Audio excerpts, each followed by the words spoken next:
on time. In order to be a master of time and space, you have to get to the space on time. And you have. So you should feel very good about that. That's part of it. And it gives me great pleasure to introduce a man that transformed my life and many other people that are here. Dennis William Hauck, as you know, and if you don't know, he is an author, a consultant, and a lecturer working to facilitate personal and global transformation through the application of ancient principles of alchemy. He writes and lectures on physical, psychological, and organizational perfection to a wide variety of audiences that range from scientists and business leaders to religious and esoteric organizations. Dennis has initiated into alchemy. He was initiated into alchemy at graduate school in Europe and has since translated a number of important manuscripts and published 7 books on the subject. His best-selling book, The Complete Idiot's Guide to Alchemy, is considered the best introduction to alchemy available today. And his The Emerald Tablet, his book, The Emerald Tablet, Alchemy for Personal Transformation, presents his original research about the mysterious artifact that inspired alchemists over 1,000 years ago. Hauck's books have been featured in USA Today, The Wall Street Journal, and in magazine articles and websites the world over. It gives me great pleasure to introduce Master Alchemist Dennis William Hauck. Dennis?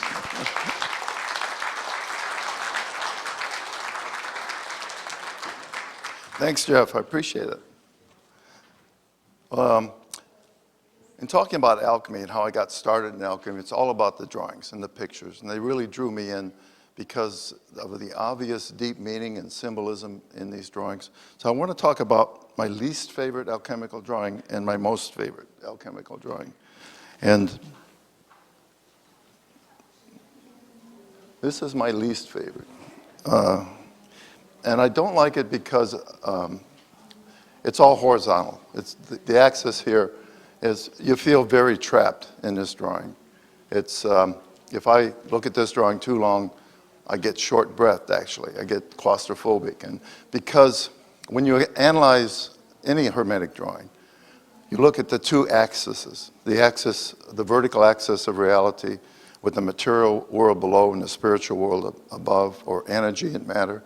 And you look at the horizontal axis of reality, which is like everyday reality, the polarization, the duality in which we live, masculine, feminine, negative, positive. On all levels of everyday existence, you find this horizontal axis of opposites that we're caught in. And this only has the horizontal axis. There is no vertical axis in this drawing. It's a drawing of what alchemists call puffers, and pretty much any alchemist would get claustrophobic watching this and not want to see this drawing by Ostad. And it was Ostad who was doing this drawing to capture the essence of puffers. I try not to judge people, and I've gotten rid of all my prejudices against colors and sexual preferences and education and all kinds of things like that through lots of hard work in my life, but I have never given up my prejudice between materialistic people and spiritual people. That I still divide people into those 2 categories. I'm sorry. It's the above and below. It's built into the universal pattern. And the only place, I really don't like to hang around too spiritual of people, and I don't like to hang around too materialistic of people. The place where they come together, where you can get a person, and there are many, and most of them are at this conference, as a matter of fact, who can balance this material and the spiritual. That's that tight segment of the population that I can relate to. And the alchemists did that too. The alchemists felt that anyone who was working for material gain were puffers. And basically the puffers were groups of alchemists who spent a lot of time with the bellows at their fire, trying to transmute lead into gold through purely physical methods. And the puffers were charlatans. They created gold-looking metals and did fake transmutations to get money from princes and kings. And this really captures the lifestyle of a puffer. Fanatic people running after greed, out of greed, and and base desires. Separated out on this horizontal axis, you can see his wife nursing his child in the back, and it's far into the background of his life. He's divorced himself from family life, from relationships, and all he cares about is the work. And the work continues just on this level. My favorite alchemical drawing is actually by Rembrandt, who knew a lot about alchemy. And this drawing, called The Alchemist or The Philosopher, has both these axes. The vertical axis, you can see it very clearly here with the stairway going from light into darkness, almost like the yin-yang symbol, dividing the light into the darkness and the seed of each. And his feminine side, or his sora mystica, as they call it in alchemy, is shown here in the right corner, doing the alchemical work in the laboratory. Much as it was in the Middle Ages, the alchemists usually had a feminine presence in the laboratory, or within themselves, a feminine presence to balance their masculine tendencies, their drive. And the alchemist there, sitting by the light with a book that he's finished reading, and he's trying to absorb that material in meditation. A true philosopher of nature, and that's what the true alchemists called themselves, as opposed to puffers.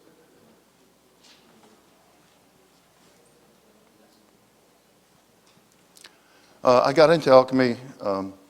I'd actually gone to Europe to study in graduate school under a school founded by Kurt Gödel, who was an Austrian mathematician who discovered the incompleteness theorem in alchemy.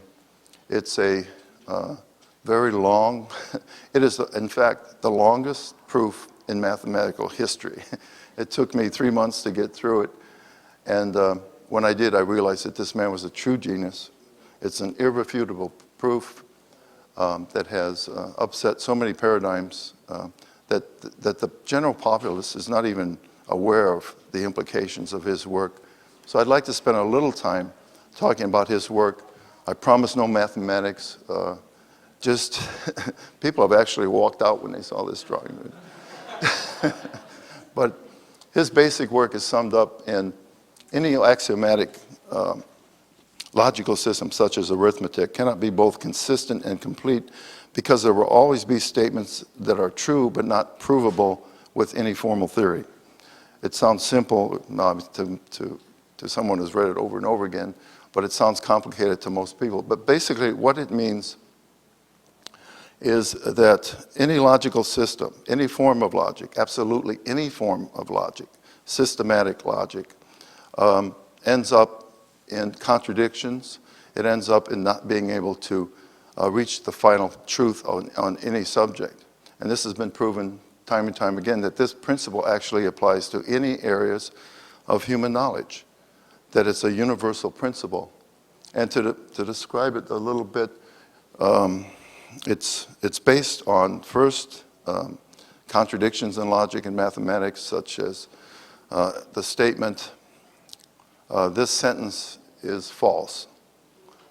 If you think about it, that's a contradiction in itself, because if the sentence is false, then it's true, and if it's true, then it's false. If we say this sentence is false and it's true, then we've contradicted it just by assuming that it's true. And there's lots of examples of numerical and arithmetic contradictions like that. And the other thing was his real genius. He took a very, very objective view of the whole of logic and mathematics. And he set circles using set theory to describe different areas of mathematics, proving mathematically that you can never know anything, that you can ever know anything particular in this universe. For instance, that chair, you really don't know everything about that chair. If you draw a circle around that chair and you want to explain that chair just within that circle or system of logic, you can't. You have to leave outside that chair somehow to explain where it come from. Where'd that frame come from? What's that dent in the cushion? Where'd that come from? How did it get in this room? You have to go somewhere else to find out the real truth about that chair. And what he did was eventually draw a circle around the whole universe and proving that you could not understand the universe without going outside the universe to look back at it, proving mathematically that that was true. And he called the place where you could know everything, that spot that is unattainable for us, he called it the one mind, the same term that the alchemists used. And he was very familiar with alchemy, and as most Viennese alchemists were. And he continued his work, went to, he actually wrote 3 proofs on different levels of this. He was invited, won the Nobel Prize, was invited to the Institute for Advanced Study at Princeton. And his BFF was Albert Einstein. They became great friends. And they spent a lot of time together. Albert Einstein said he was the only genius at the Institute. He was really amazed and honored to be in the presence of Einstein. They took long walks together where they reviewed their theories and spent a lot of time together discussing physics and applications of Gödel's principles to physics. While he was at Princeton University, Gödel continued his work on his theorems and came to a point where he actually issued a God proof, that's called the God proof, where he proved that there exists a one mind that is outside our ability to understand, that there's an origination from some place of mind and light that is outside our universe. And he also proved an amazing thing that is probably going to take us hundreds of years to understand the implications. He proved that in any relativistic system, such as our universe, time does not exist. It's a profound thing that mathematicians are actually afraid to work on now because the implications are so deep. And we'll go into this later about what this implication means for the alchemy of transformation of the whole universe. And Einstein agreed, totally agreed with his work. And it was an amazing collaboration. Gödel was such a neat guy. He was pure logic, and yet he knew how to relate to others in a very truthful way.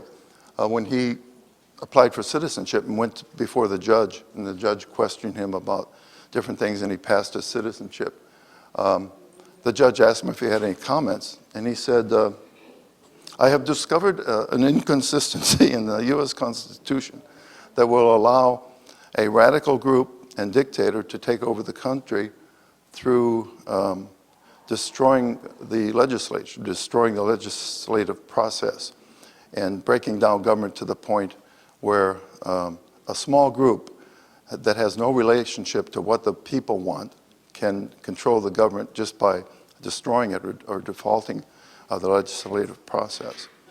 And does that sound familiar? I know.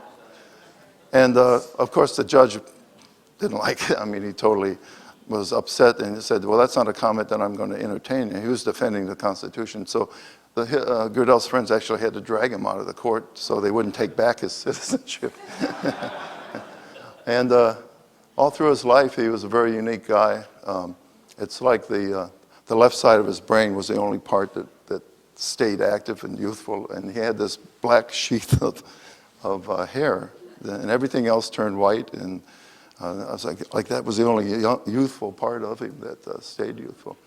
And he was a radical. He was very dedicated to finding inconsistencies in everything. It was his true gift. I mean, it was like a gift from God. Nobody could match him in unraveling mistakes and things like that. So he, after Einstein died and Gödel went into a phase that some people have called insanity. And I do not believe that at all. He became more and more peculiar because he felt he was being persecuted. And it sounds like schizophrenic symptoms, but what he was working on was this final proof that turned out to be what's called his God proof. And he believed that that was related to the monad and that type of research, and he thought using the work of Leibniz as a beginning, Gottlieb Leibniz, which was a German philosopher who wrote about the monad, many books about the monad in a mathematical way. His books read like logical statements one after another, and he develops proofs that you can follow in philosophy. Gödel started looking for his works, and he discovered, and he felt very deeply that Leibniz had proved that there exists something outside our universe, and also that spirituality was a real realm, that there was the material realm and the spiritual realm. And he went around looking for these books, and there were certain titles that were referred to in other texts. Some of the final texts that Leibniz wrote were gone from all the libraries all around the world. Like a grand conspiracy of someone going around and taking these texts, and you cannot find them to this day. They're referenced in other works from other people of his era. Right there at Princeton University, the missing Leibniz books were cataloged in their catalog. And you could find the old index cards where they were checked out, but they weren't anywhere in the library to be found. And it's a very strange thing, and there's a couple websites about it, but I've looked for these texts too. And Russia, I've been to Russia, and wherever I'm at, I kind of check the libraries for these texts, and they're just gone. It's like somebody deliberately went around and took all the, I can understand a few missing books, but everywhere in the world, they're gone. And Gödel thought that that was a political thing. The Gödel thought that the governments of the world somehow realized that there was a proof not only that materialistic world was not the only world, but also that there was a divine mind, and that it would make people too spiritual, that would make them realize that, you know, going to work was you could survive in the world, and then take that economic cycle of buying and out of the only thing that keeps things moving is people buying all the time, and that would destroy it, he felt, because people would become more grounded and spiritual in the world.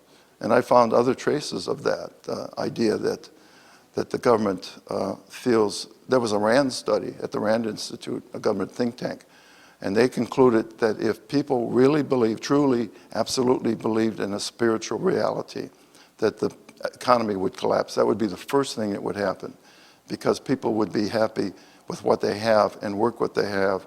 Living in the moment is not something the government wants, really. The government wants us to think in the future or in the past, but not in the present moment about meditative things. So I think there's something to that. Gödel was totally believed that his work was going to be destroyed the same way by the government. So he was very paranoid about being assassinated, and he thought there was poison in his food. When his wife went into the hospital for 3 months, he refused to eat because his wife was the only one he trusted to prepare his meals, and unfortunately he starved to death. He would not eat any food that was not prepared by his wife. And when he died, he weighed 85 pounds. Back there, you asked? What books were listed in the libraries? A series of books, about 6 books by Gottlieb Leibniz, and they're all about the mode. What? L-E-I. The German spelling is Leibniz, and the English spelling is Leibiz.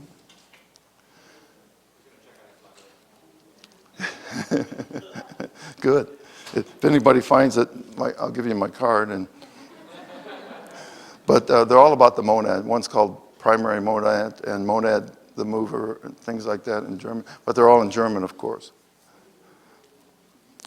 They were not translated into English, but the German editions are in scholarly libraries.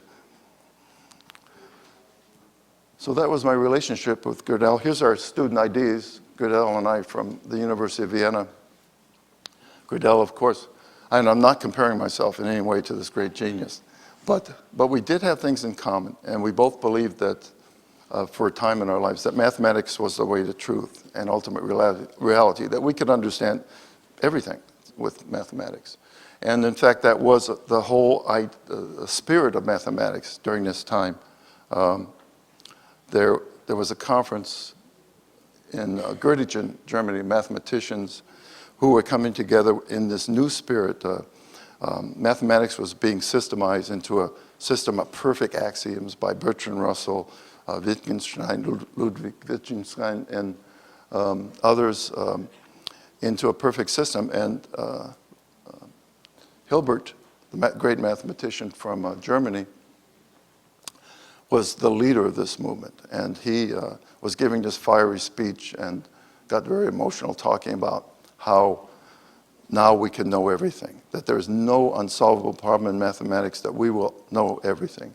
And he said, "Wir müssen wissen und wir werden wissen."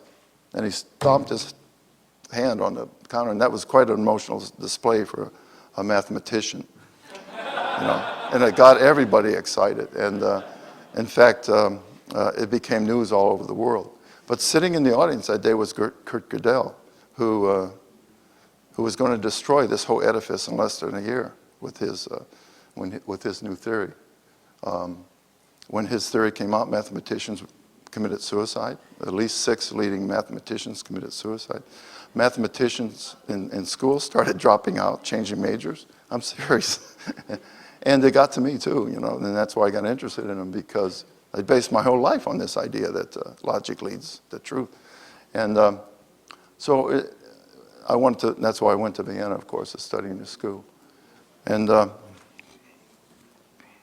you can see how Gödel aged, and he hardly changed. I think he had the same pair of glasses all his life. And he was very rigid and had the same personality as a child that he had when he was older, and I think that helped his logical work. If I would have continued on this path of pure logic and trying to reconcile what was happening in my mind as far as these contradictions and what path to take, I think I would have ended up a little differently.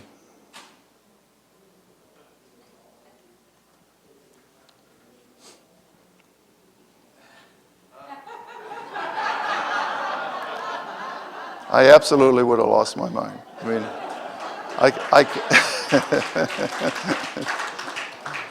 and I was really looking for something to I was, you know, desperately looking. And sometimes when you get in that state, you manifest things that are answers. I mean, if you are really at the end of your rope, like I was, and I always go to the library when I'm at the end of my rope and just kind of browse through the books and looking for inspiration and answers. And I found them in an old room, basement room in the Viennese library it was built in 1305 or something like that. And they had a room of old alchemy texts, all these beautiful leather-bound and vellum-bound books. And I just stumbled in there. It didn't say alchemy or anything like that, but I opened the books, and these amazing drawings just popped right out at me. I saw drawings that explained Gödel's theorem, and I'll show you one of them. And there were several other things that I could see from the symbolism. They were mathematical in a sense, but they had a whole other dimension to them. And I started translating these old texts, and basically, I gave up on my dissertation, came back to it a lot years later. And I went out in Europe and wanted to find an alchemist to teach me this stuff and to tell me what these drawings meant. And after a good many months of searching, I found one in nearby Prague, which is about 100 miles from Vienna. His name was Maris Favilla. He was an Italian alchemist practicing in Prague. And it was great. I mean, he agreed. He saw that I was earnest, and that was his only requirement. The only pay I ever gave him was a carton of Camel cigarettes. And I had to bring his wife some Kugel, which are Mozart Kugel, which are little chocolates from Vienna. And that's what I did. Every Wednesday, I'd take the train to Prague, cross the Iron Curtain there.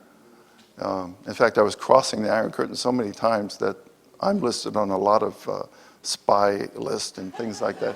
My brother, who was in Minot, North Dakota, in a missile silo, real cushy job where he just sat with his feet up waiting for throw the bomb switch, you know. And he just sat there and basically, but he was called in and he said, your security clearance has been dropped because of your brother. And he's never forgiven me for that. He ended up painting wood buildings in Texas on an Air Force base. So he's never forgiven me for that. This is the drawing that my favorite drawing from that time, and the one that really made me decide to get into alchemy. And it's called Tabula Smaragdina by Daniel Melius, and it's a very popular book. Here's a version I've restored and colored and enhanced to talk about, but and I won't go through all the details here. It has every symbol in alchemy combined in here, but it's also a beautiful layout of the alchemical principles and Gödel's proof. What you see is that horizontal layer below, which is divided into the left and right, darkness and light, which also applies on a psychological level, masculine and feminine. And they come together in the alchemist at the center there, who is bringing the opposites together in himself, the material and the spiritual, and incorporating them into his own consciousness. And by that act, by that sacred marriage, he's able to enter this realm above. The feminine alone is chained to these clouds of unknowing, and the masculine is also chained to these same clouds. I mean, they're white in the sense that the masculine motive is logical, and the feminine is intuitive or from feeling, and in the darkness. And lots of things going on here, the elements at the bottom. But you can enter into this phase above, this spiritual realm, which is above the horizontal line. And you see there a sun with lots of archetypes. These are angels, which mean they're archetypes in archetypal energies that the universe has. And there you also see three largest circles representing in alchemy, sulfur, mercury, and salt. In Christian terms here with the lamb and the tetragrammaton and the dove, yes. And so we've got spirit and soul and God above in Christian terms. But it's sulfur, mercury, and salt, or energy. Sulfur is energy in alchemy because it is an energetic thing. It makes acids, liquid fire. Sulfur burns, it's called brimstone. So alchemists really didn't have a term for energy, and they used sulfur, philosophic sulfur, and the idea of sulfur to try and convey energetic terms. And the salt is matter, material things, and mercury is represented by a god that can travel between two realms and work in both realms. The secret of this drawing that's not in any text, and it wouldn't be, is this bigger sun behind this forward sun here. It's called the black sun, the sun behind the sun. And it represents the sun that is behind the whole universe, or the one mind. And what has happened in alchemical theory and modern physics, actually, is that there exists this one mind outside the universe who projects this other sun, if you wish, or fire and light into the darkness, into the emptiness that creates a new universe. And what happens is this new engine of reality is full of archetypes and set principles that will unfold over time. And it's called Mind the Maker, which is very clear, I think, about the kind of matrix that this is. It's nature. It contains everything in nature and everything in us, all our psychology, all our emotions, and it's just blown into the universe. And it's a process that continues by itself. It's a natural transformation of spirit into matter. And that takes place, and that's the whole principle of alchemy. Right there you find alchemy unfolding. And that's what the alchemists tried to find with these basic principles. So Mind the Maker, in a way, though, is an enemy in alchemy because it is very much like a matrix that you're caught in. And it's limiting. In the experiments, over time, over thousands of years, things will perfect themselves. But the alchemists wanted to hasten that process and use those principles to hasten the perfection of matter.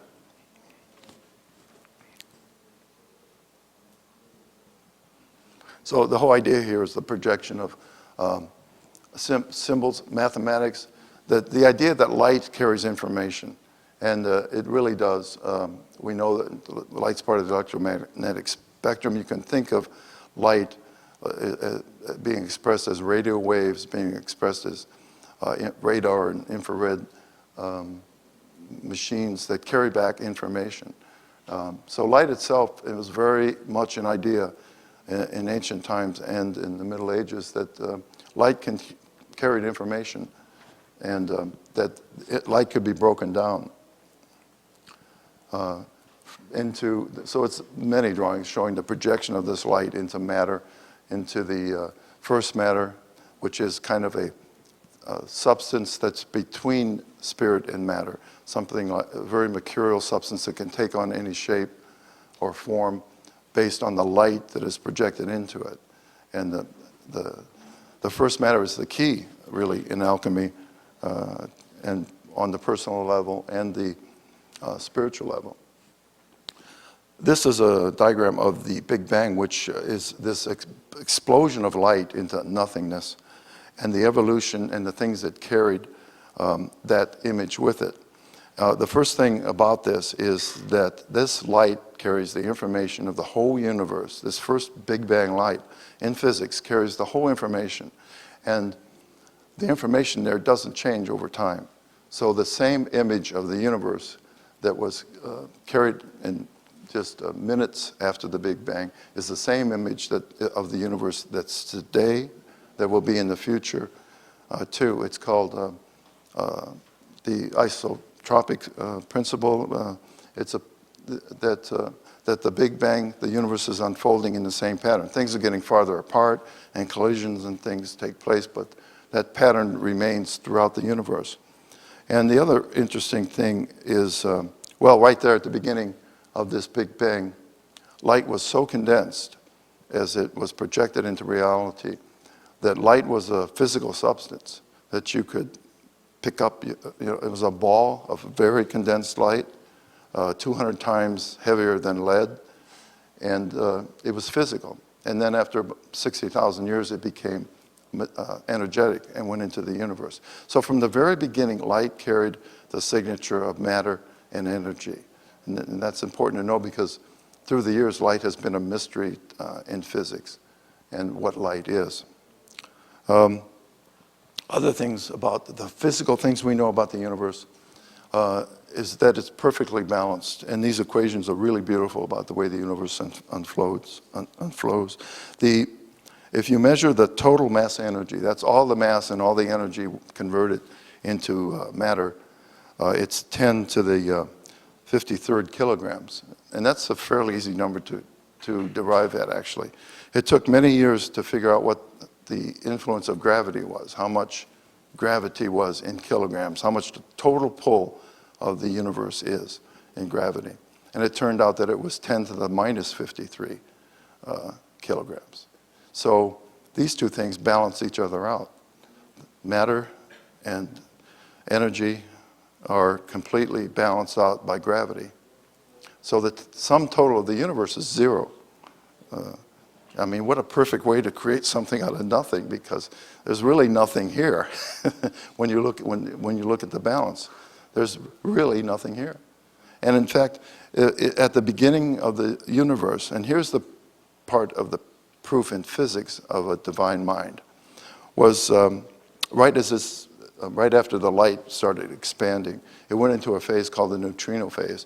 And there was a perfect balance, if there was a perfect balance in that neutrino phase, when energy was just turning into matter, between matter and antimatter, which there is all the time. They're totally balanced in every reaction, in every theory in the universe.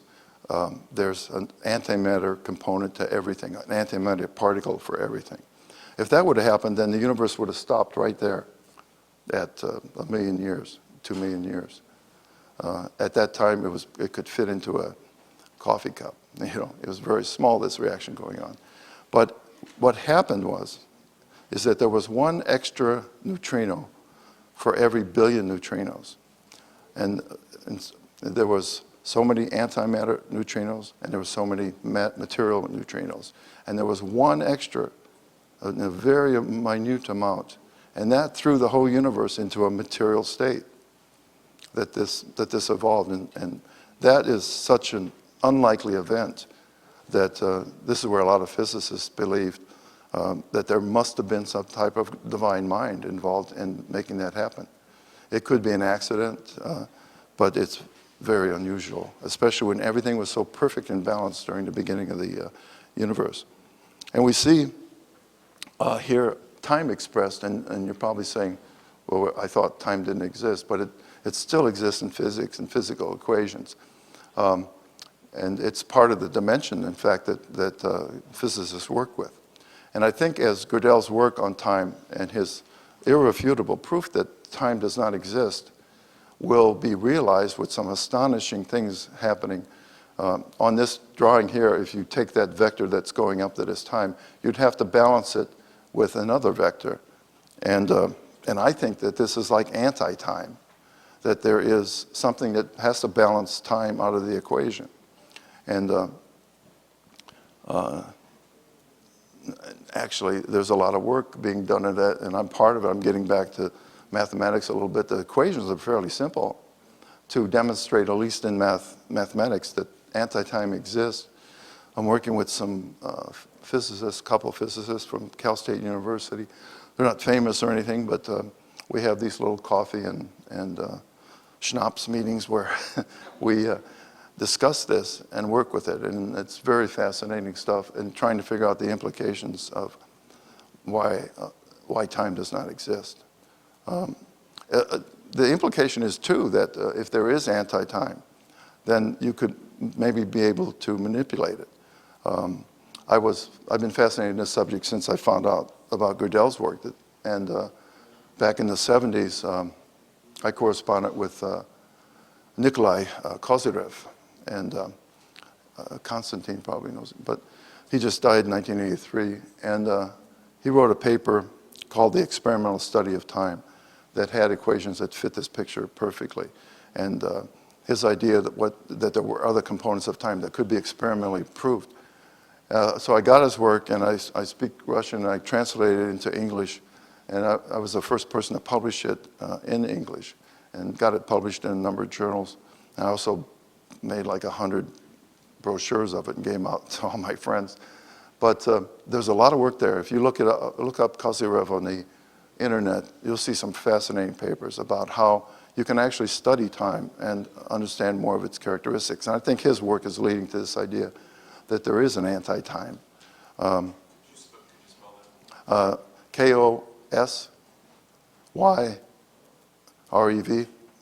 His first name is Nikolai.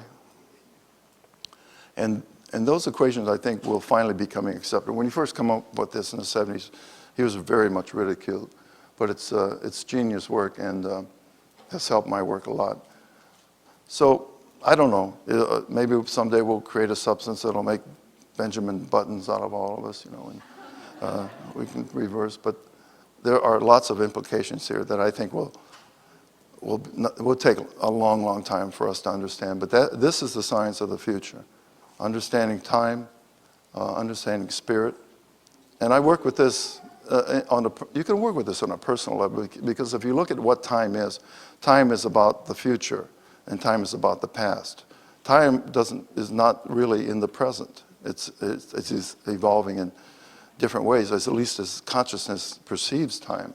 So in the middle there, at that present moment, is where the real magic is, and the entryway to understanding time and working with time.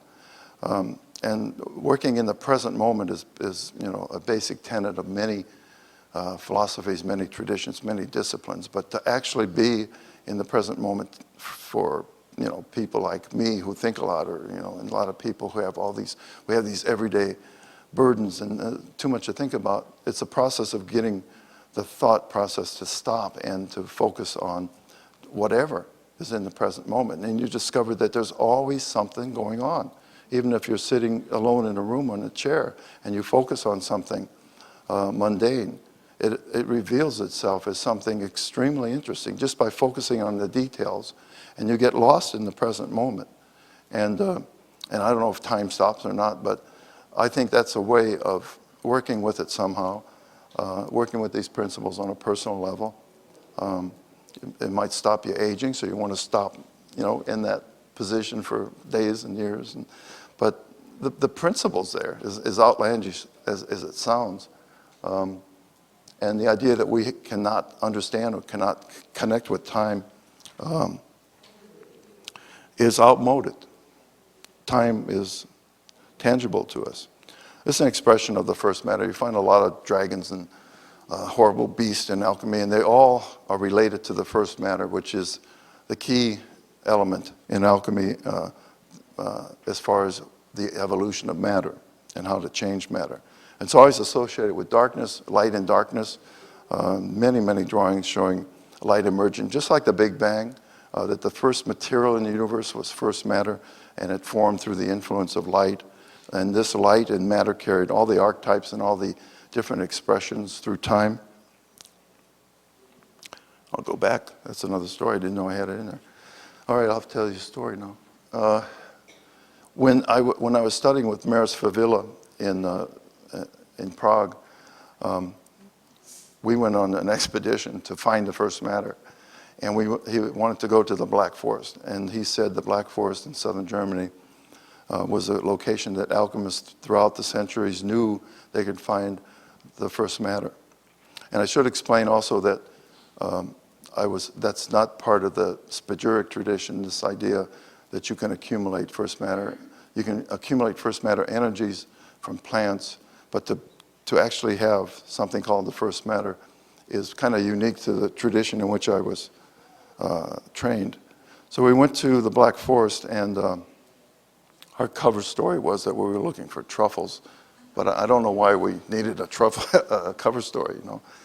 Who'd care if we were looking for the first matter? But he was very adamant about that, and we traipsed around for miles and miles through the Black Forest, looking for a spot, and I'm thinking, what the hell did I get myself into? Here I'm carrying these gunny sacks with a little spade, and I'm looking for something you can't see, that's not recognized by any science. But eventually we came to a spot, a little depression in the ground, and he said, "Here, dig here," and I did. I got on my knees and started digging on the top. And the top layer was kind of hard, and I had to chop it up a little bit. But I got to this layer of black dirt underneath that was very soft and very easy to work with. So I started digging it up with my hands and putting it into one of the gunny sacks. And it was, I remember, it was very strong. I was actually choking constantly from just being next to this really rich earth. I was digging down, and all of a sudden I felt something kind of wind around my fingers. And I thought it was a root, or something that was alive down there, like a root. I got scared, and I pulled back and fell on my back, and here's this huge snake wrapped around my fingers and starting to twirl around. And I went like that, and it went back into the dirt, and I yelled out, "Snake!" And Maris come over and said, "What's wrong?" And I said, "There's a huge snake in here." And he says, "That's a worm." And, and it was a worm. It was a Reagan worm, which is a giant earthworm that grows only in the Black Forest. And they're huge. And that's an indication of the first matter, actually, because things grow under the influence of the first matter. Just the castings from this worm are worth hundreds of dollars a pound, or probably less than that. But I know in German terms, they were worth a lot of money because, especially with roses, and this is significant too in alchemy, they make roses grow 3 times faster and huge, huge buds. So the castings from these worms is also a chemical. So we dug up like 4 bags of this dirt. I didn't encounter any more snakes, but went back to Prague, and then we went through this process of fermentation and distillation, putrefaction of the dirt, and ended up, after a long time, with a little test tube full of a kind of a clear, heavy substance with strings in it.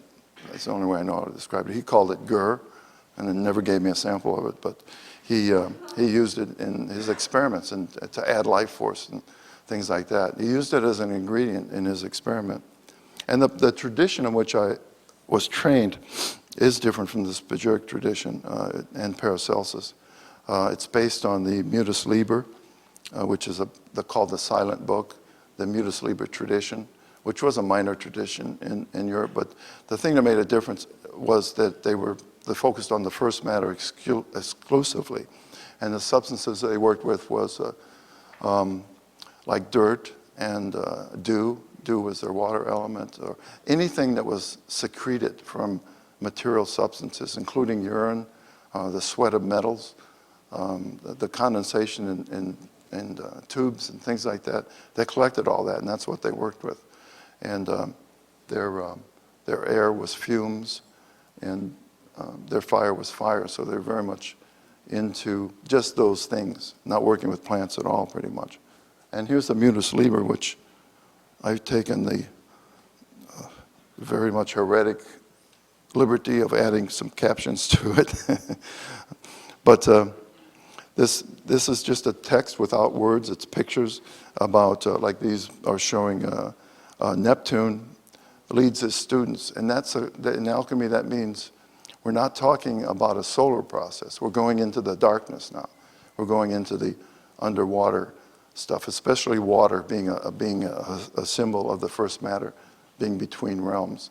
And so that idea is that we're not heading in this other directions that a lot of alchemists took. We're going into the things that were rejected by society on the personal level. We're going into the shadow. We're going into the stuff like manure, urine, everything, anything that was rejected or considered dirty, we worked with. And so harvesting the dew was a big part of this, and heating the coagulations. There's a lot of processes that do involve the typical alchemical operations that spagyrists use. Digestion and fermentation, all these were part of the process of working with whatever it was we considered contained the first matter.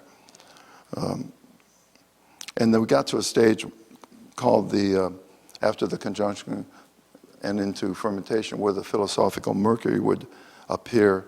And that was often, sometimes it was actual mercury, depending if we were working on the right kind of dirt. And most often it was kind of a scum or that came on the surface. And that was collected in very, very prized material. And then this material was animated through different secret ways, which involved kind of meditation, projection of consciousness, and adding of some salts sometime. And they're sealed in a vessel, and finally this red phase begins sometimes, if you're lucky enough, after weeks and weeks of these processes going on. And when that happens, the red phase is really where you start doing the transformations. And it's the red phase usually involves light when you first enter it. Like in my workshop on the Canum experiment from Egypt, the appearance of light in that experiment from mixing the ingredients was very profound and had an influence on later alchemists who believed that the first matter would be some form of light, or at least some type of glowing substance. So that was looked for, even if it was just a second, even if it was just iridescent oil, that was considered a symbol that we were reaching the purification of the first matter. And then the first matter is taken and multiplied through addition of different salts and liquids who are distilled again in another long process. The Mutus Liber tells us to do it through these drawings. We can tell to do those on 3 fires for 3 days on 3 levels. Those 3 levels in alchemy is what distinguishes it between alchemy and chemistry, because the alchemists worked not only with the physical substance, they worked with their own minds, and they worked on a spiritual level too, and they tried to transform on all 3 of those levels at once. So it was a complicated, tricky relationship between you and the experiment. And if you had any impurities, the alchemists believed that the experiment would go wrong too. Finally, the first matter is purified, and Jacob, the picture of Jacob ascending to heaven. The idea here is that the material will finally be perfected and get into heaven and be brought into the purest spiritual state. But the alchemy does not end there, especially in this tradition. The purified substance, the spirit, which is gas in the laboratory, has to be condensed and brought down to earth. It has to become a physical substance. And in the person too, the transformations, you become very, very spiritized, very, very pure after years and years of psychological work and spiritual work. But that can't just stay in heaven. That has to come back to earth to complete the work, because the work is spiritizing matter, releasing the essence of matter and returning to the spirit as a body. So coagulation is about making a body. And on the personal level, Paracelsus and other alchemists believed that it was the body of light, the subtle body, the astral body. And in alchemy, it involved a materialization of very slight materialization. Those little strands in the test tube was what we were looking for, perfected matter. That some of the strands were yellow, they were all different colors, like red and black. So all the colors were there, and that's the process. That's the basic process in my tradition. In my tradition also, it's believed that Henning Brandt, a German alchemist, was part of it, and he did the same steps that we perform in our work. He was looking for the first matter, trying to isolate it from urine. So he had dozens and dozens of young boys come to his chambers and urinate in the bathtub. He'd be arrested today, I'm sure. But and finally accumulated, 50 gallons or so of this boy's urine, and started distilling it. And took many, many weeks to distill it. But finally he got it down to this point where there was just a cup or two of material left. And when he got to that stage and the final distillate came out, it was glowing. And he was sure that he'd found the first matter. And the news spread around Europe amazingly. Everyone started hiring boys to piss in their tubs. And there was a great upheaval. I mean, it was just fantastic that they finally discovered the first matter. As it turned out, he distilled urine so far down that he'd isolated one of the trace elements, which is phosphorus, and it started glowing in there. But again, the synchronicity is really strong here for me, that he made that happen somehow with his desire and his pre-belief that it was going to be glowing. I don't know, no one knew about this before, but it just seems strange that happened.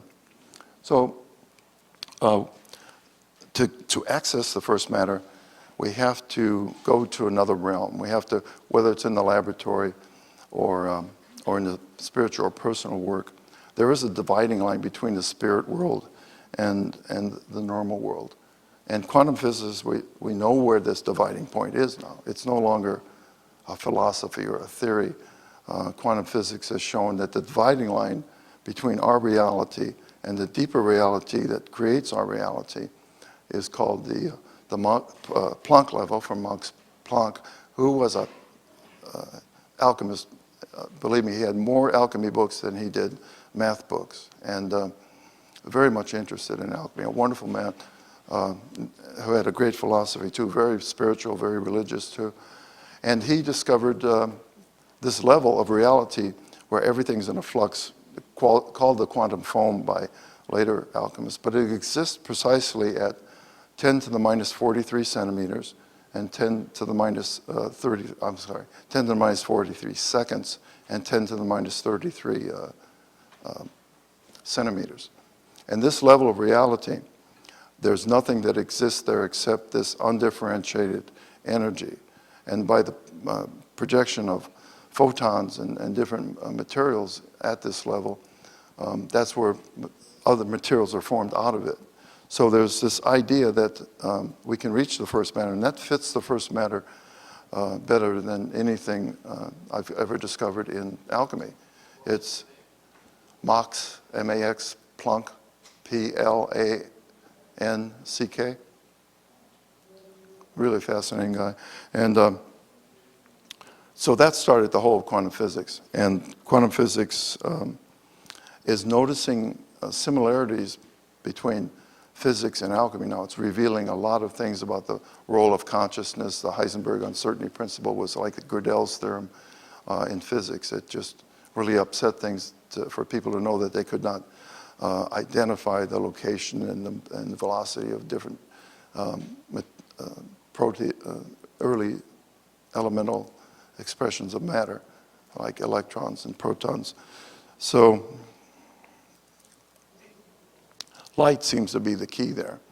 And Isaac Newton, who I think most of us know now, was a practicing alchemist who actually wrote much, much more about alchemy than he did physics, studied light, and you can tell from his journals that he was studying light thinking it was the first matter. And that could have been based on Brandt's work too, and other things from even earlier experiments. So he spent a lot of time trying to understand light. At the time, colors going through a prism, it was thought that the prism contained the colors. And that was the theory at the time. But he showed that light contains the colors. And when you break it down, you get the spectrum of 7 basic colors that are expressed. And that was hermetically very powerful discovery for him. The number 7 in alchemy means a lot of different things about practical applications and operations to be performed. So he also believed through his experiments that light was corpuscle, that it was matter, that it was little particles. And that was through experiments with diffraction and slit experiments and things like that. So he originated the corpuscular theory of light. And then Einstein came along and proved that light, photons, were energy, that they express themselves as waves. And other scientists before Einstein had done that, he had actually taken that theory of waves and combined it with Newton's idea of particles into kind of a wave-particle identity for light, which is extremely mercurial and fits the descriptions of Mercury, that Mercury has these 2 aspects to it that are totally opposite. Mercury was called the rebus, or the 2-faced thing, the 2-headed thing, and combine within itself opposites like that. And that's what light does. Light combines material characteristics with energetic, or in alchemy, spiritual characteristics. And now that's been proven by Einstein, and is, of course, influenced alchemical and chemical and physical experiments for many years now. The idea that light, that you can do one experiment and you'll have the wave properties of light showing up, or do another experiment and you have the particle aspects of light showing up, means that the type of consciousness we have, or the type of interaction we have with the experiment, how we set up the experiment, what our expectations are what we receive back. And these quantum foam existence or realm, or the first matter, as the alchemists would call it, respond to human consciousness, to human poking around, and or the light of human consciousness as it's expressed in alchemy. Isaac Newton, though, really had the idea that light was both particles and energy, and he expressed that a few times in his journal, but he thought it was too big a secret to tell the world, that it would create too much controversy, and he didn't want to argue with anyone. But he truly believed to himself that that light it's hundreds and hundreds of years before science realized it. This quote is just one of the indications of that. The changing of bodies into light and light into bodies is very comfortable to the course of nature, which seems delighted with such transmutations. Light is both bodies and light itself being expressed in that way. So I believe that Newton was very much aware of that. The alchemical symbol for light is the monad, also related to the monad in Gödel's work and Leibniz's work. John Dee, a very famous, another mathematician, alchemist, who who was responsible for you learning geometry in high school, by the way. He believed that the whole universe was Euclidean geometry, so he resurrected all the Euclidean principles and just forced them down the throats of everyone around the world. He traveled around the world to get Euclidean geometry taught in schools because he believed it was the true geometry of the universe, the sacred geometry that was at the base of the universe. And recent discoveries, different geometries have been invented, like Riemann geometry, about different curves and stuff to describe the universe. But recently, physicists have discovered that on the overall plane of the universe, on the larger scale of the universe, it's almost like it is flat in the mathematical and geometrical relationships. So they use Euclidean geometry to understand the relationship in cosmology from the highest level at looking at the universe. Won't go into Dee's work much, except that the modad is a combination of all the planetary and metallic symbols, and you can work these out yourself. You know, you can recognize the moon and the sun and Mercury there pretty easily, but Saturn and Jupiter are laid out in kind of a reflection area beneath the circle. And you have the Mars symbol and the symbol for Venus also. So you have all the planets and all the metals in one symbol. Dee wrote a very mathematical work about this, and that's the one he published. He didn't explain anything in it. He wrote another manuscript in which he did, at least according to reports. And believe it or not, that manuscript has disappeared.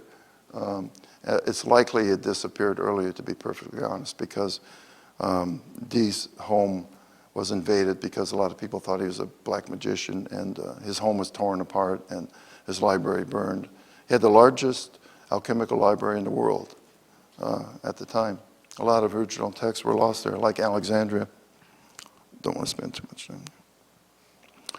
So the overall process here that really explains alchemical processes and physical processes is the alchemical formula solve et coagula. And it's short for solvete corpora et coagulata spiritus, which means dissolve the body or dissolve the substance you're working with. That's the first step. And then coagulate the spirit or the energy of that body back into a material state. And basically, it's the formula we all know, the formula of the universe, E equals mc squared. And we know now that energy and matter are equivalent, that you can produce much energy from matter, and by condensing energy, you create new matter. And it's done every day, you know, in nuclear reactors and colliders and things like that. And basically, that's the idea that energy is sulfur and matter is salt, and light, represented by the speed of light, which is a constant, which I think is going to be changed in physics, that idea of a constant there. Usually in physics, where you don't understand something, you plug in a constant to kind of make the equations come out. But I really think that there's more there. But anyway, the light, that little c, if it stood for consciousness, that equation E equals mc squared would be a perfect alchemical statement, because that's what the alchemists believed. They believed in their participation in the experiment that they were manipulating sulfur and salt and mercury being their consciousness and their mental focus and abilities. And they believed that sulfur and mercury became each other and changed into each other. And they do. Mercury and sulfur love each other. As soon as they mix them together, it forms a big black clump of material. So there's a lot of things that explain things. The Ouroboros is a symbol that the universe adds up to zero. It's really the big O that we exist in. And the idea that the universe is eating itself or just destroying itself and being recreated again is very much part of physics that we know today. Stars being created by dark matter and dark energy at the farthest reaches of the universe, that being the first matter and dark energy make up 90% of the universe. And we're just kind of the precipitation coming from that first matter being materialized. And also as a symbol of time, which this is normally taken to be, that time just continues through eternity, eating itself and being reborn, and that it kind of says, it kind of presages the idea that time does not exist, that if that dragon keeps eating itself, it's going to, disappear. And that's kind of the idea of balance, how things balance out in the universe. And the alchemists tried to manipulate and interrupt that cycle. So the stages of alchemy were formalized over the years. A lot of them you can trace back to the Emerald Tablet.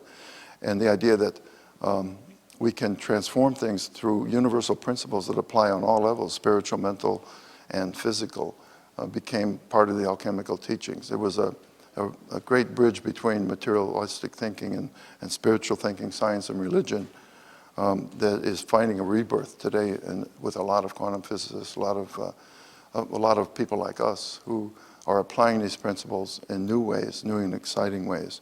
So these basic principles, and I'm sure many of you are familiar with them, but it's a sevenfold process in the laboratory for revealing the first matter and the essence of the first matter. And don't want to go over here. I won't get into that. Generally, there's lots of books on these processes, but the overall process, and you can see a lot of symbols here of the three principal elements. The triangle behind this circle is the tria prima, sulfur, mercury, and salt. And the center is all the operations, and around it you can see a lot of the symbols from the Tabula Smaragdina drawing, which became incorporated in hundreds of alchemical prints and engravings. But basically, this is a meditation mandala that alchemists would meditate at and focus their attention at the center triangle in the middle here and trying to incorporate all these symbols into one vision. A really good meditative mandala because it really draws you in. And that face within the triangle there was considered the mind of God. And the face behind it was the alchemist. And this got a lot of people in trouble because they're implying that we are divine, that we can become divine. And there was a lot of controversy in the church and about having ideas like this. Bruno, the alchemist, was burned at the stake for hours and hours. They started with a small fire to make the torture last for like 3 hours. And it just made the fire, they keep dropping logs in to make the fire bigger. And all he said was that I can reach the divine mind in my own chambers. And that was enough to burn him at the stake because the church at that time wanted to be intermediary between man and God. They wanted to, little toll takings there. They wanted to, some type of material or puffer-like or materialistic offering to allow you to reach the divine mind. And that is a central part of this conspiracy that Gödel believed existed. This hermetic conspiracy to keep people from realizing that they can reach the divine mind, that they can transform themselves, that they don't need a priest, that they don't need a church. And really, the church was the first corporation. It replaced the Roman Empire, who organized very much the military strategies into battalions and commanders and very structured. They just assumed that, took that on, and added it to the teachings of Christ, which are very alchemical in the mystical sense. But they made these everyday things, and they structured their church on, and it's still structured to this day, like a corporation. And this is where the idea for corporations originated in the business sense, because the church was so powerful and worked so well. So with modern corporations, and most of them, it's the same idea. We're going to stand between you and something. We're going to be the middleman. You pay us to get this. And it's a bad model for society and for cultures as far as the spiritual evolution of our species is concerned, because it's a blockage. It's someone interfering, it's someone saying that you should have to think like this, or you have to give up your soul and take a job for 8 hours a day. You can only do this work in leisure time. You have to have free time to do meditations and lab work. And I haven't had a good job in many, many years. I'd go to work at different places using mathematics and other things that I made up in my resume, and work long enough to get some money. And I was very adamant that I was not going to do this. I had seen it happen to so many great thinkers and friends.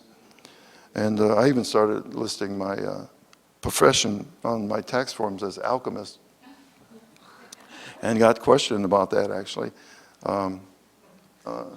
One year, what happened?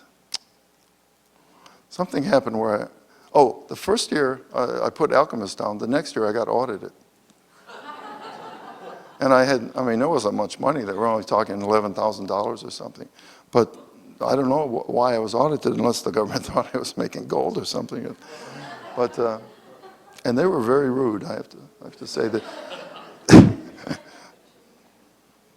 So, we should talk about this. Around many alchemical drawings, vitriol is very important. And I did a whole workshop on vitriol, sulfuric acid. And vitriol is the key to locating, isolating the first matter. Sulfuric acid gave birth to, and you get sulfuric acid, I should say, from collecting green vitriol in nature. It appears on sulfur-bearing rocks that are allowed to weather, and down at the bottom of the pile of rocks, you'll find green vitriol flowing out as a real thick liquid that actually burns if you touch it. And I collect it in California here. If you go to a construction site where they've abandoned the work for a long time, like 10 years or something, and there's a pile of rocks that they use to make concrete, you'll find it there. It just weathers in the rain, and the sun creates this vitriol from these sulfur rocks. And unfortunately, there's a lot more sites like that across the country now with the housing thing, a lot of abandoned sites. And you can make it, of course, in other ways. But vitriol is the basic thing that drove alchemy. All the acids of alchemy were made from vitriol. You had sulfuric acid, simple distillation that yield iron, and sulfuric acid. And sulfuric acid itself, you can easily create nitric acid from it, and other acids. The three main acids of chemical work were simply like hydrochloric acid was the other acid. You just pour sulfuric acid over salt, and you have sulfuric acid. Hydrochloric acid, it changes into it. And nitric acid, you pour that over potash, potassium carbonate, and you create nitric acid. So they all came from sulfur.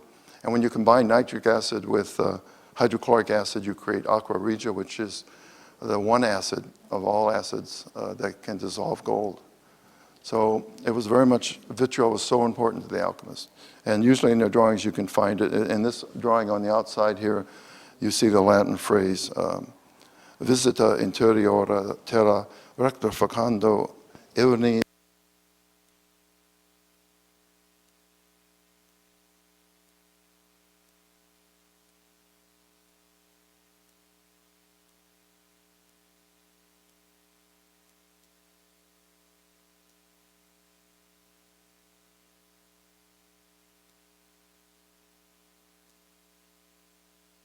I'm not to read.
3, 2, 1.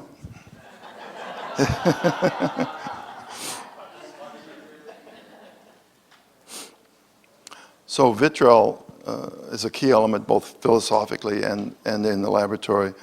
Green vitriol, the lion eating the sun, is the sulfuric acid that forms these two other acids that can dissolve gold. The idea that you can dissolve a perfected substance means you could use it in medicine and use it in various other experiments. So it was a great breakthrough in alchemy and got the alchemists very excited.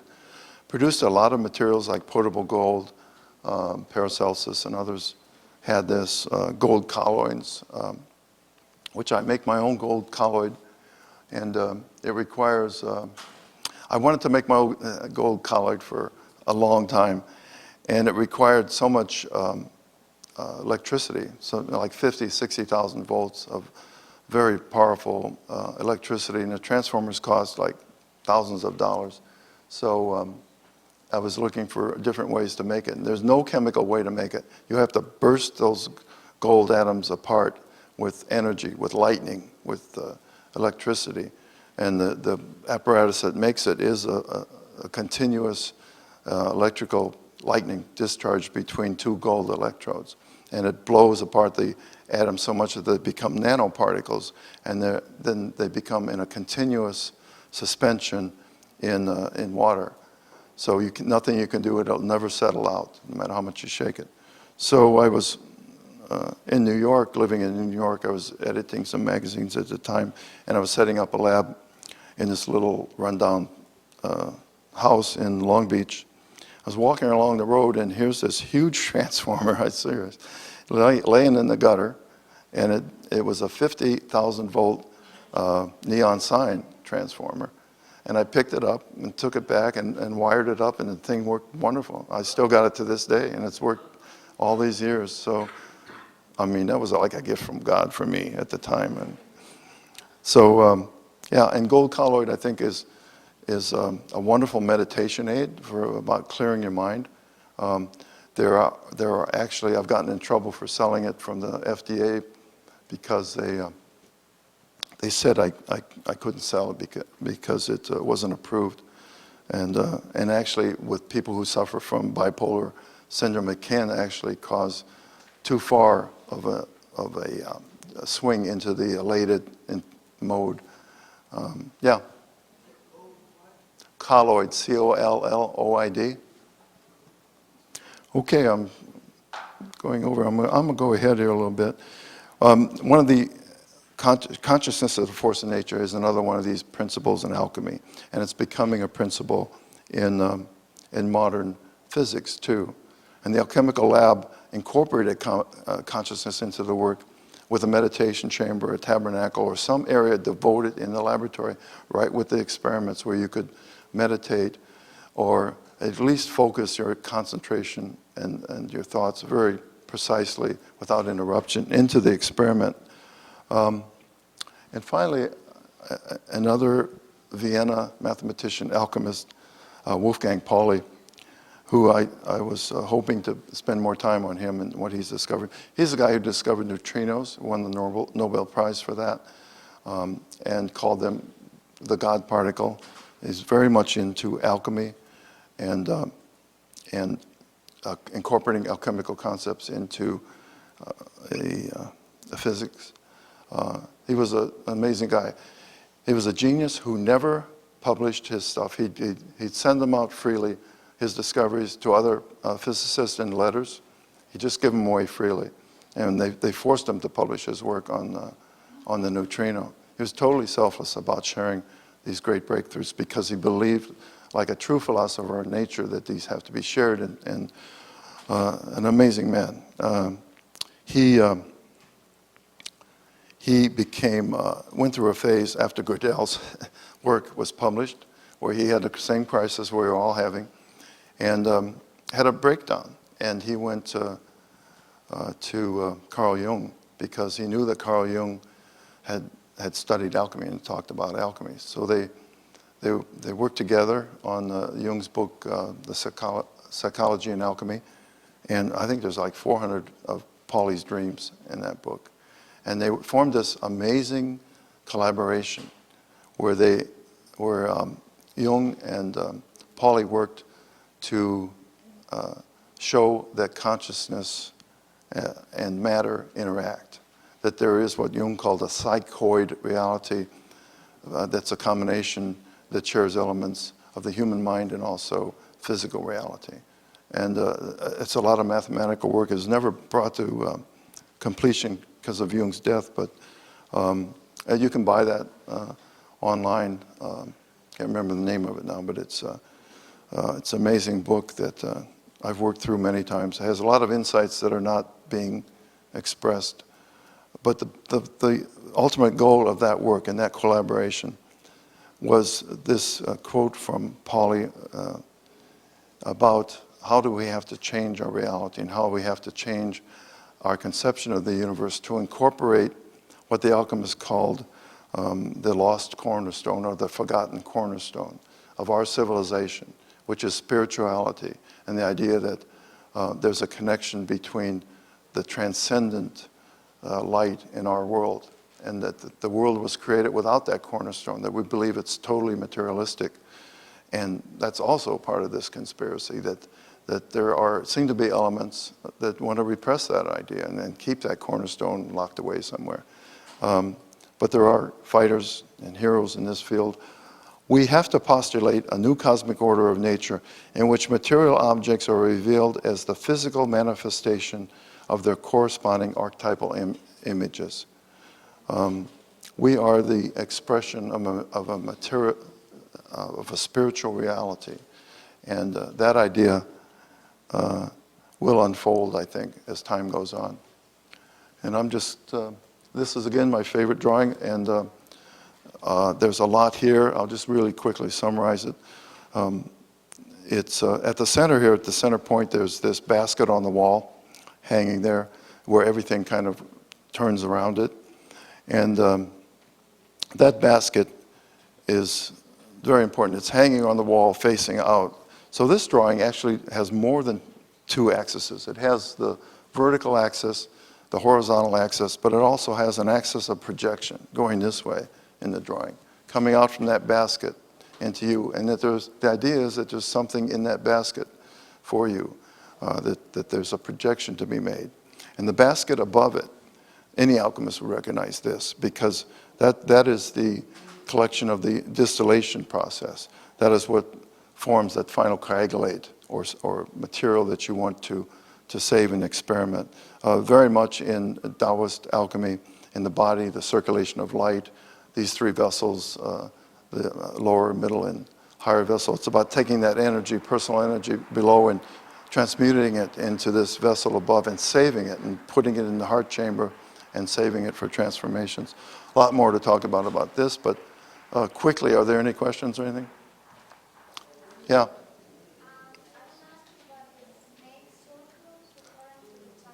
Uh-huh.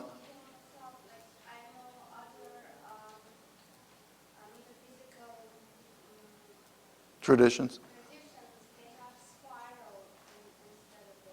Uh-huh. Yeah. She's asking the difference between the Ouroboros and the spiraling serpents that are a lot part of other traditions. But the spiral is really another idea about the serpent. It's a very Kundalini type idea that the energy is transmuted over time by working through the vessels of either the Sephira in the Kabbalistic tradition or the vessels of the chakras. And it's also a symbol of just purification of that raw serpent energy, which is mercury. Red mercury oxide in the laboratory is called the serpentum. And the alchemists actually believed it was created from serpents. So that idea became how to get to the red phase. And the spiraling serpent is a symbol of that process. Yeah? The emerald tablet, I talked about it a lot in the workshop, but the emerald tablet carries this process, and it was based, or could be based, on experiments that were performed in Alexandria in the laboratory. About 100 BC, there was a lot of controversy in alchemy about the elements and which one came first. You know, the Jewish alchemist wanted water to come first based on the Bible. And Greek alchemists wanted fire, and the Arabian and Egyptian alchemists wanted air. And so there were different, very simple experiments that were performed back then, like the water demonstration. If you evaporate a cup of water, there's residue at the bottom, so that means water contains earth. Therefore, water should be first in the creation of the universe. So it's all about the first matter again, and how when it exploded into the universe, what was the order of the elements that were created after that. And it really went on for like 150 years, and it was finally settled in Alexandria with this Arcanum experiment based on based on sulfur and the basic four ingredients at the time, which was natron or salts on dry lake beds, and Pova Solaris, which were mercury compounds, and antimony compounds, and then let's see what we got there, and sulfuric acid or vitriol, and these. And the liquor hepatis, I forgot that, which is an ammonia, hydrogen, hydrogen sulfide mixture. It's a liquid, and it was called associated with soul. The balsam of the soul was made from it. They'd pour it, and it smells terrible. It smells like rotten eggs, and the Egyptians wore it all the time because they thought it was a spiritual material and very sexy to an Egyptian, but and. Out of those four elements. But anyway, the experiment that takes place, which I did in the other workshop, it contains these processes and operations, and a lot of that was taken from it. A lot of people believe that that experiment, because it's so perfectly summarized, the universal principles of alchemy were the basis of the Emerald Tablet, and they're kind of encoded in there. There's a pamphlet called The Secret of the Emerald Tablet that I wrote that really specifies this down. And it's based on actual text, the scrolls of Manetho from Egypt, a number of papyri, the Leiden papyrus and others, and especially the work of a German alchemist called Gottlieb Lotz. He wrote this huge book about this tradition, a lot of secrets. It's only available in German, and I'm working to translate that into English. I've translated different sections of it, but it's a lot of work, so. You can pick up copies of the Emerald Tablet at the bookstore. I think they still have some free ones. Any other?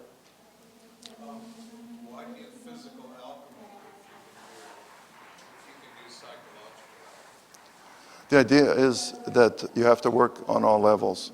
That you have to, at least at the beginning, you have to do the lab work. And I have to admit that I agree with that because, and it doesn't have to be a complicated experiment, but the laboratory is like a meditation experience. You're forced to concentrate on that experiment. You're forced to put all your attention into it.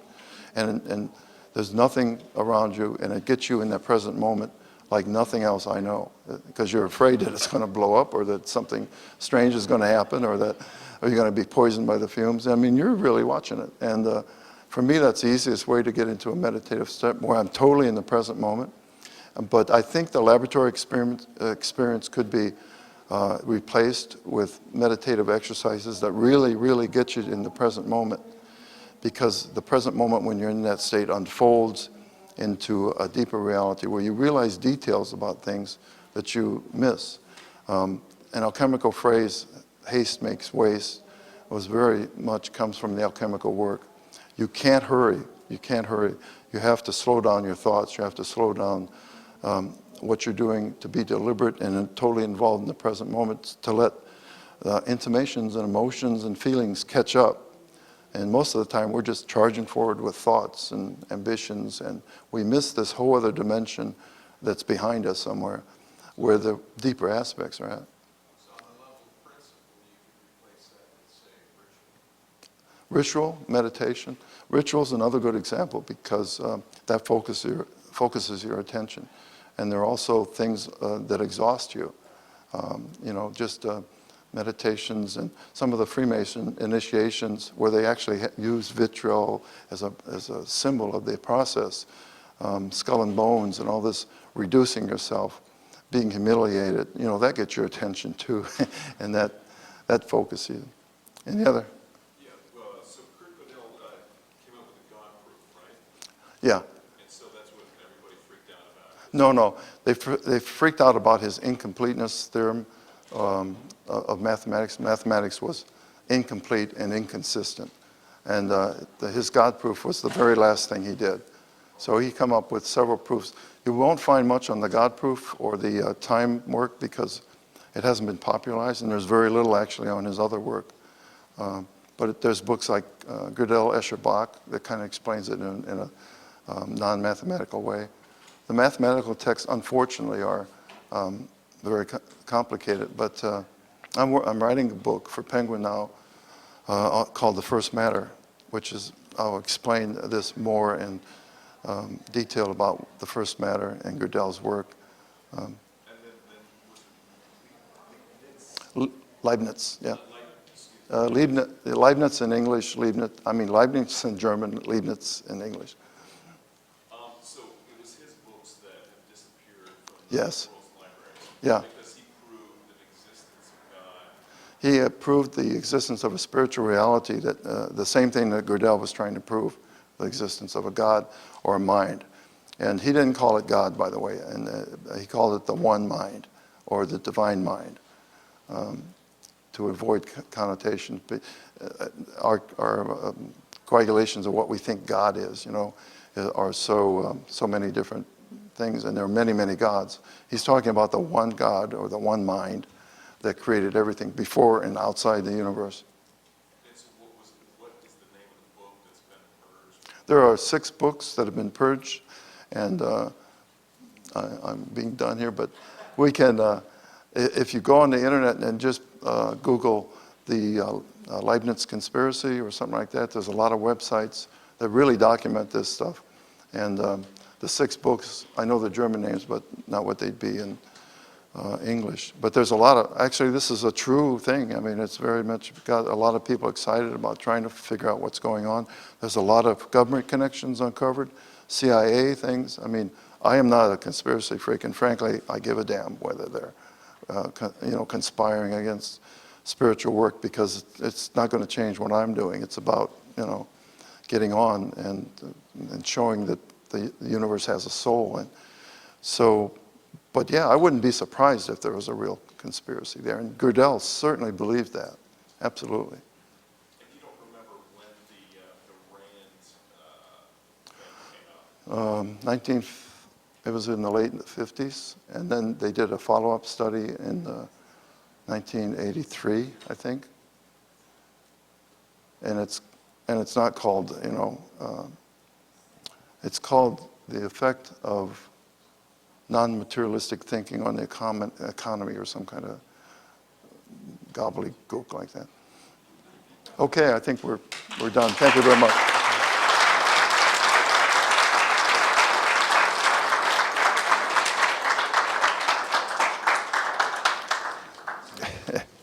Thank you.